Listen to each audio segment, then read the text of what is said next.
much of the region. But there's just no let-up. I mean, there's no let-up at all. That's what's so striking. You know, what are we now, nearly 7 hours after these explosions happened. 6 o'clock this morning, the first one, and you, in particular, you see how the smoke is still belching out at the same sort of rate that it was shortly after the fire.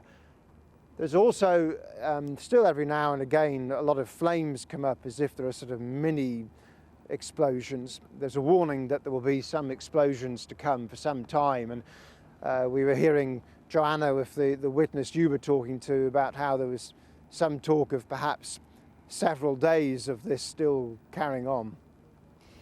Looking at that smoke, Chris, I mean, it seems extraordinary that large areas haven't been evacuated, although as we understand it, that is the case. Are you hearing of possibly the cordon extending and more people having to leave their homes?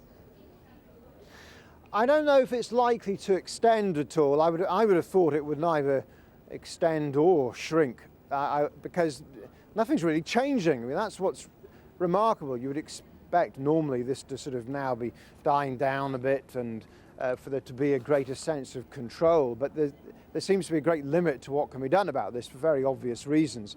And so you do get quite a contrast in the area. I mean, if you just look at it and you look to the left, which is the west, or indeed the north, indeed where I am, it's a beautiful sunny day, and there's really no great concern. I mean, there are plenty of spectators out to have a good look with their video cameras and so on.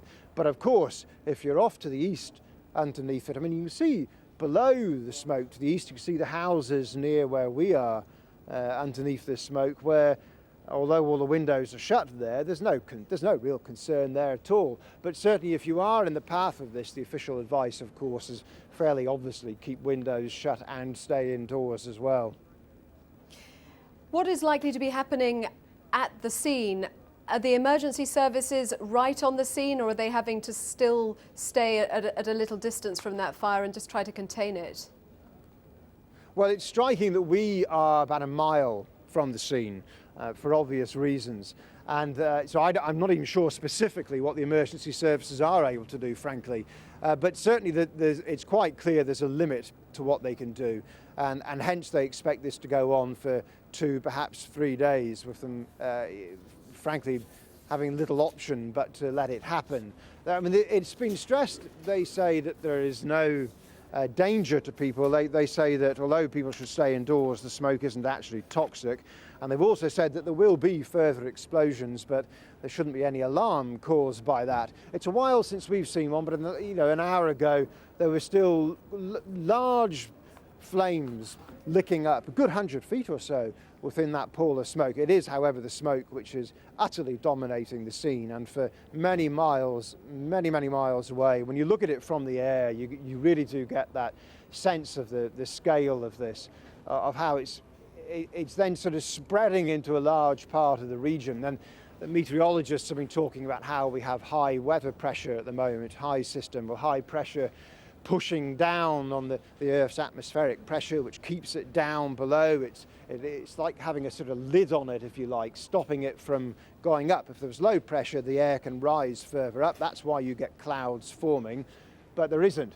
This is having to stop. The pressure just keeps it there, so that it looks really rather like, if you didn't see the seat of the fire, rather like just a sort of very nasty, thunderous cloud formation at times, depending whereabouts you look at the whole thing. Yes, Chris, actually, as we were just hearing from you there, we were seeing images coming in from the helicopter as it flies over the scene, and you were saying that the black cloud from a distance can be deceptive, but we can see the flames right in the centre of our screen there, just still burning, and huge flames. I mean, an enormous explosion, the flames still burning, and the fire service saying that they can expect them to carry on burning for the next few days, while they basically just garner their resources to come at it with one big heave. They're getting together foam. They need to get enough of that together as possible to douse those flames, and of course in the meantime hope that it burns some of itself out. And Chris, in terms of the investigation, police say they are treating it as an accident. They are. I mean, and this since September the 11th, when something like this happens, you do wonder, don't you? I mean, everybody sits up and thinks, but no, there's nothing at all to suggest that this has been anything other than an accident. Starting at 6 o'clock and then leading to a couple more explosions, and that, of course, then changes slightly the way it's dealt with. The criminal side of it moves down, and it goes into the fire and rescue and into the advice, the safety advice to people in the surrounding area. It's very noticeable that when you drive into Hemel Hempstead, how people have turned out on a lovely sunny Sunday onto any vantage point, onto hills to gather to have a look. I mean, it's become an interesting phenomenon for many of the people. So there's no, you could imagine that, well, everybody in Hemel Hempstead and around this area is sort of living in this great, thick, black, acrid smoke, and how damaging that must be. For most of the area, that just isn't the case, and presumably the high pressure we were talking about and a gentle breeze just taking the smoke in one specific direction means that for many people, this is of no concern whatsoever. The mile we are away from the actual seat of the fire, from the smoke, is I can't even smell it here. You occasionally smell diesel fumes from our transmitters. The actual smoke coming from the fuel station, you can't even smell here. There's no feel to it. There's nothing like that at all. It feels entirely safe where we are now. That's fine where we are, but if you are off to the east of it, you can see, well, actually curiously, in fact, I don't know if you are on our pictures, you see the seat of the fire, you see the very, very dense smoke coming out, and then to the right we've now got a bit of a clearing. It's amazing, isn't it?